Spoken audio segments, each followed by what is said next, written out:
Welcome to Founders Future, a podcast powered by Closers.io, where we dive into the journeys of innovative entrepreneurs and explore the road ahead for them and their companies. I'm your host, Ammar, and in each episode, we uncover the stories behind impactful ventures, the challenges faced along the way, and the strategies driving their future growth. Today, we are absolutely thrilled to be joined by Jason Cavness, the retired Army officer turned founder and CEO of Cavness HR, helping small businesses with AI-driven HR tools backed by human expertise.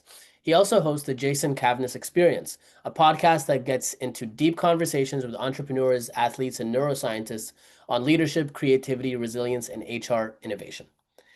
Jason, thank you so much for joining us. No, thank you so much for having me. It's gonna be a lot of great fun. Yeah, I'm excited to dive in. I always like to start from the beginning. So can you take us back in time to before you started Cavness HR? What were you doing at the time? And then what was the motivation behind starting the company? Yeah, so I was getting ready to retire from the Army. And back then the Army said, hey, go on LinkedIn to find a job. I'm like, no, what is LinkedIn? So I'm on LinkedIn connecting with people, whatever. And then this random message got to me, right? So this guy named Mark Rowe reached out to me and said, hey Jason, you don't know me. My name is Mark Rowe. I have a startup called My Unfold. We'll have college graduates and military veterans find jobs by doing skills tests. Can we meet in person? You tell me how the Army's helped you find a job. I'm like, sure, but what in the blank is a startup, right? Like, you just can't start a company. That's not allowed. Like, Amazon, Boeing, they all use this, right? So he laughed, whatever. And he gave me a dummies 101 of what a startup is, right? Man, this is like pretty interesting, right? Let me join your startup so I can learn stuff. So I joined the startup. Yeah, and he actually got acquired. So I learned a lot of stuff for 2 years. I learned like software development. I learned a lot of stuff more than I ever knew. During the 2 years, like, man, none of these startups in Seattle have HR. And so maybe there might be a business for me, right? But of course, startups don't have money. So I pivoted from the startups to companies with 49 or fewer people. Mm. And then they do your business research. So according to Small Business Administration, there's 5 million companies in the U.S. without HR, with 49 or fewer people. I talked to 300 people, and all said it was a good idea. So just went from there. So basically, I had no idea what a startup was, and like immediately caught the startup bug, so to speak, Yeah, and been involved ever since. there you go. So why HR specifically? Where did you get that idea? That's what I did in the Army. So it's easy, like a easy transition for me. And plus, a lot of H now, not, so there are some good HR people. A lot of HR people are like what I call HR older, not by age, but like mindset. Old HRs, they go to the HR person. Hey, HR person, Jason, you're getting ready to quit. I don't care. That's not my business. I don't run marketing. Or a new HR person, we're like, okay, what's going on? How can we change this? This is a mindset, right? Very cool. So let's fast forward to give the listeners a little bit more context into Cavness HR. Who is your ICP? It sounds like you work with companies that don't have some sort of HR department. And then what is your core offer? So that's one of many mistakes I made early on. I think a lot of people do. I try to sell to everyone, right? I was trying to sell everyone across the United States. Now I'm more focused on the Seattle area right now. But the perfect customer is someone who like knows that HR is important, but they don't have HR right. Like for example, like I don't have the time. Like suppose like a small business owner like I hate HR, don't need HR. I don't have the Yeah. time or resource to educate them. I can't waste my time. So it's someone who knows HR is important. Like on my pitch deck, it'll say I use a lady named Anna. Anna is an example. Anna has a small company growing fast. She knows she needs HR, but she can't afford an HR person because that's 70,000 a year more. She can't afford that. And then you have HR consultants, and that's how we want to part of business. Because most of them like overcharging the price under deserving value. So, example, you hire me as your HR consultant, right? I'm going to tell you, hey, you need handbooks X, Y, Z, whatever, and you'll say, and you're probably paying me $300 an hour. You'll say, hey, Jason, I already know this. I know my business. When are you going to start producing? Like, oh, I don't produce. I consult. So you're gonna pay me $300 an hour to consult you? It to me makes no sense. And then you have companies like TriNet, ADP, Rippling. They're like, if you just Google company and customer service, all the bad stuff comes up, right? So there's Yeah. really no good solutions for them. So then what is your solution? So what we're gonna do, we want to provide employee handbooks, HR policies, JavaScript, onboarding, and then we'll work on the AI to have AI do like stuff like predictive analysis, right? For example, let's suppose John Bob works for you, right? And John Bob quits today, right? There's nothing to show you like why did John Bob quit, right? With us, the plan is like use indicators, like we call it like use an engineer to call it signal processing and be able to predict when John Bob's going to quit. That way the manager can say, HR can, hey, John Bob's manager, according to the signs, I think John Bob's going to quit. Do you want to let him go or do we need to like intervene before then? Do predictive nutrition and stuff. Interesting. So then how long are you typically working with these clients? Is it like a subscription model where it's a monthly thing Yeah, or how? it's a monthly fee. I'm still working through that. So it's based on the number of people in the company. I'm still figuring out. For right now, if 1 to 10 it's a freemium model.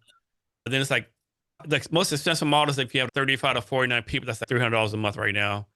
But of course, early stage, you got to do experimentation and stuff. Got it. And is this a software that people have access to, or is it something Yes, else? it's going to be a software. And we've done the MVP minus, so to speak. But now we got to go to the next level. So we use the MVP, do beta testers, users, get some paying customers. But it's not where it needs to be. So now we got to raise more funds, get more customers, and they'll go to the next level, so to speak. Yeah. Yeah, that makes a lot of sense. So you're in the MVP right now. When do you Yeah. think you'll be able to fully launch? So I'm actually going to use some. I actually went to Vietnam last year for 3 months to find some developers, have a development team over there. And over there, like software development is like 70% cheaper or less expensive. So I have a team over there. And I have two plans. One plan is if I did it like for a year, it's like $180,000. Like they take a year to build it out, or pay like $300,000 and they can build it for 6 months, right? So I just had to raise the money for that. Got it. So you're in the process of still raising money to get the software developed. Yes, yeah. And that's been like the most challenging part of me being a non-tech founder. Like I joke around, I'm probably the most non-tech person. Like I know the language, I know how to go GitHub and AWS, but as far as actually coding, yeah, it's not my skill set. Yeah. Yeah, fair enough. So I'm super curious with you've had some beta users in the MVP, right? Yes. How are you generating leads right now? It's mainly through my podcast, actually, and my networking, right? I have a pretty good social media following. I have 100,000 followers across social media, with LinkedIn being the biggest one. I do a lot of stuff in the Seattle tech scene. Like, for example, next month, there's a thing called Seattle Tech Week, and I'm hosting an event called Cavness HR Seattle Got Tech, where I have 13 companies doing demo their tech, and 35 people apply. So I'm using those as leads, so that kind of stuff. Just putting myself out there, which is ironic because I call myself an introvert. I'm like an INFJ, like only 1% of us. Funny, like I love talking to funny people, but in networking is not my thing, right? So I have to overcome that. Yeah. So are you doing any sort of inbound or outbound lead generation, like online or anything like that? I messed around with paid ads a long time ago. I just couldn't figure it out. Wasn't my thing. I do a lot of cold email, cold calling, those kind of things. But mainly it's like this, that networking stuff is the biggest thing. So it sounds like lead generation is a challenge that you're working through. Yeah, I think I have the marketing down pretty good. It's actual sales, right? They're doing the cold calling. Yeah, the actual sales is kicking my butt, actually. What do you think the challenge is with the sales process? I think like most people, no one really likes to get on the phone. Hey, this is Jason, blah, blah, blah, even though everyone has to do it, right? Yeah, yeah. I've had sales interned. I've done just different things. It's a challenge. I think I have the marketing down pat because like I'm all over the place. Like people know who I am, right? Especially in the Seattle area, it's just like closing the deal. Another mistake I did too early on, a lot of mistakes. So when I started early on, I've actually had like 20 paying customers in the past. They are early stage startups, so none of them are in business now. So I went out business. So when you tell people that like, man, you lost 20 customers, but then you explain, no, they were on a business. That's Yeah, it wasn't your fault. It was theirs in many yeah. senses. So I guess when you think of your vision, where do you want to be 12 months from now? What is the goal outcome? 12 months from now, I definitely have the platform built out. I say like I have 100 paying customers.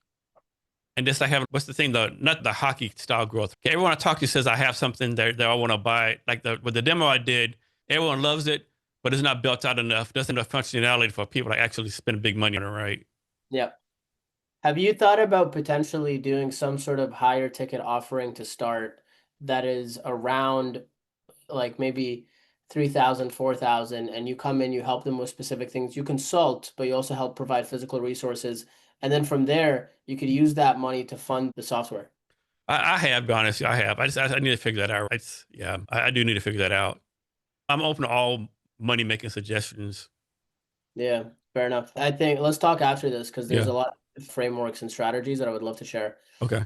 What what's been the biggest challenge so far, not being a tech founder and trying to start a technology company? I think one of the challenges and is like there's a lot of advice out there. And even though people have good intentions, it's not good advice for you, right?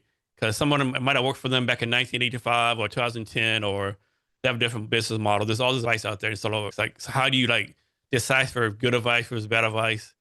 And of course, there are a lot of scammers out there, right? Like people like, hey, I'll charge you $1,000 a month to show you how to pitch. There's a lot of people out there like that, unfortunately. And I get emails all the time. Hey, this is John Bob from AB Capital.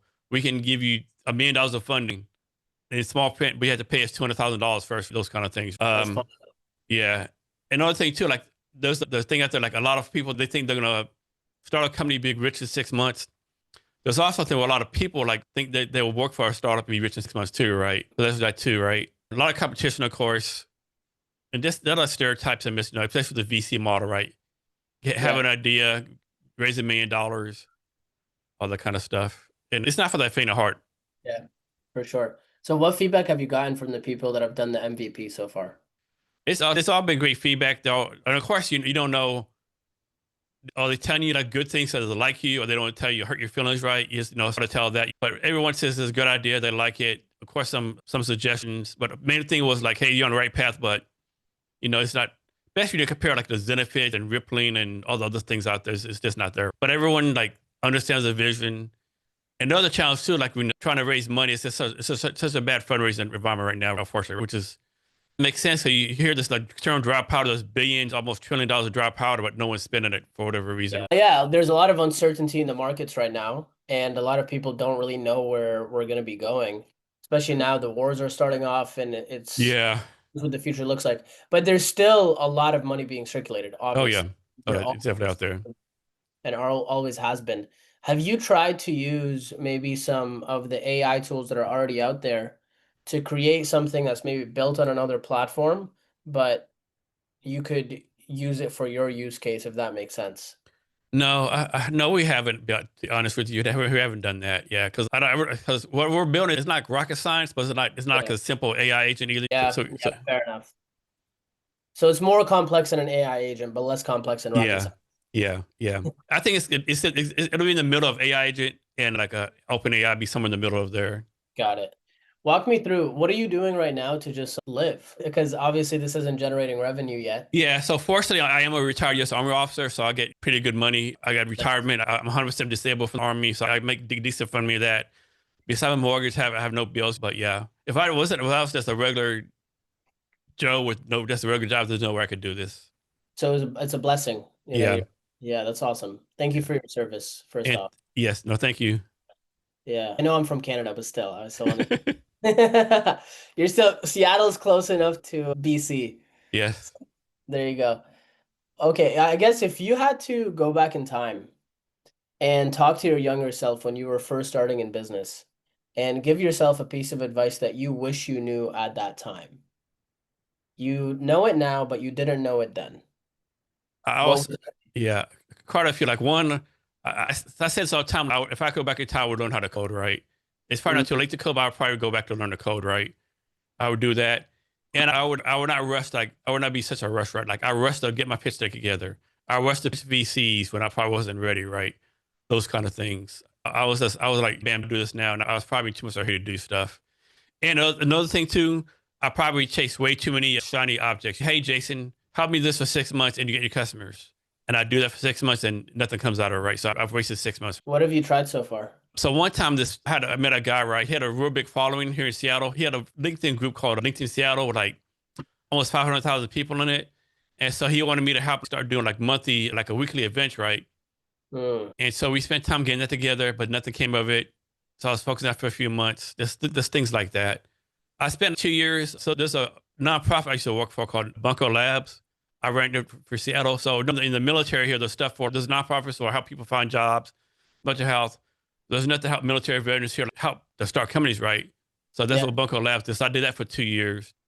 And I was probably too heavily involved with that. So I was probably focusing more on that than my own company for 2 years. So just things like that. And of course, personal stuff come up. Life still happens. yeah, Family problems, things happen. Like you still got to take care of your car, take care of your family, be a husband, wife, a husband, whatever, father. So it's not you're just focused 24/7 on this. yeah. That makes a lot of sense. Life comes up. I'm super curious.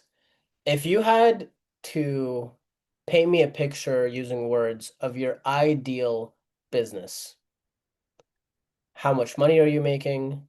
What kind of people are you working with? Maybe where you live in the world, that could be cool. Walk me through that.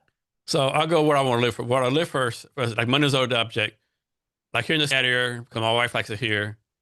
Then a house in Texas. I'm from Texas, and then a house in Italy because my family's from Italy, and then houses in Vietnam and Thailand because I love those two countries. Vietnam and where? In Thailand, Yep. I love those two countries. What I look like, my vision, my goal is like be like the number one HR company in the world, right? Compete with ADP, TriNet, and I just want to work with smart people, right? people who like have like motivation, knowledge, like really smart. I'm really big in tech, so like something like tech related too. I just want to provide value, so to speak. I know small business owners need this. Yeah, I love that. Any specific revenue targets, or is that something you want to keep to yourself? No, that's probably one thing I need to come up with. The easy answer is make a lot of money. That's not a good answer, but something where like I can like afford a good. I don't want to be like Jeff Bezos, which I have yachts and super planes. Like something comfortable, something where maybe I can at least afford to fly first class and be able to afford to pay the people working like a livable wage. I don't want to pay people like $10 an hour. I want to be paying like what they deserve.